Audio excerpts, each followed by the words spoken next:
6:14 here. Some of these apps these days make it really easy to be plugged into your neighborhood, your community, reading posts from neighbors about what ends up being stolen cars or vandalism. Yeah, but the more that you check your app, can it alter your perception on crime in your neighborhood? Our Brittany Jeffers looked into that. She's joining us now with more on this thought process. Brittany. Yeah, exactly. Well, you know, guys, it's all at your fingertips right now. Apps like Nextdoor or Citizen, they can alert you to what is happening in your community.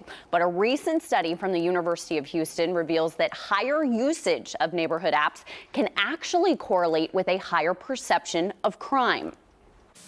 Posts and announcements, all alerting you to what's going on in your community. If they are constantly hearing of crime in the area, it biases them to think that crime is higher than it actually is. University of Houston psychologist Adam Fetterman says that the constant notifications may lead to a skewed view. He recently conducted a study which indicates constant use of neighborhood apps like Nextdoor or Citizen could cause you to believe that crime is rampant in your neighborhood, even if it isn't. Fetterman says that there was 400 participants in each study, a total of 800 from 43 different states. And so what we did is just simply asked people whether or not they use neighborhood apps like Nextdoor or Ring or Citizen, and then we asked them to judge the amount of crime in their neighborhood. In the two studies conducted, Fetterman found that people who used neighborhood apps perceived local crime rates to be higher than people who didn't use the apps, independent of the neighborhood's actual crime rate. How do you apply this information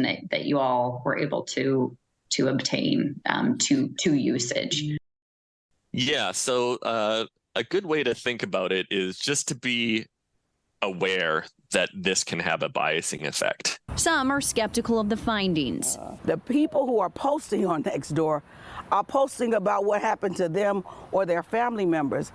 How could that perception be skewed? Tomorrow Bell is part of Super Neighborhood Alliance McGregor. The volunteer organization relies heavily on apps to alert community members. The Nextdoor app is the only social media that I use, and the reason that I use Nextdoor is because it is an opportunity for people around you to tell you exactly what is going on. You may not know that there was a break-in on the next street. Regardless of how often people use the apps, Bell says it's been instrumental during emergencies or to help find lost pets, or has spurred people into action following a rash of catalytic converter thefts. So it can be something to help build communities, not divide them. Fetterman also says there's a lot of benefits to the apps. These neighborhood apps are great for community building and for informing each other about what's going on in your local community, including crime. He says staying up to date on what's going on is helpful, but he cautions perception isn't always reality.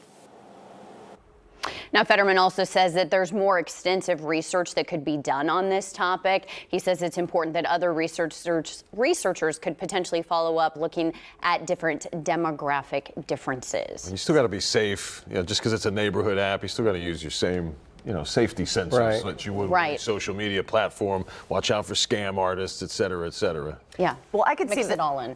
And I could see this as a double-edged sword. So I would totally think, yeah, there's more going on. But then my husband will look at it and be like, relax, it was just, one or two incidents. So I feel like it's how you are as well that plays into what you feel. And that was something that the researcher had mentioned too. Part of it is just knowing that you have the bias and knowing that this could happen and just being aware of it. That's part of it. That's a start. And I feel like in our neighborhood, a lot of the posts are, it's like, watch for this person's walking around the neighborhood.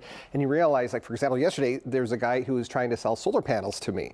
And so on Nextdoor, it was like, watch this person. I'm like, well, this is a harmless salesperson that you're looking at here. But it just gives you the perception, like, oh, where am I living? With everything going on. And how differently people view a door-to-door salesman in the year 2020. Yes. They ain't selling vacuums like they used to. No, they're not.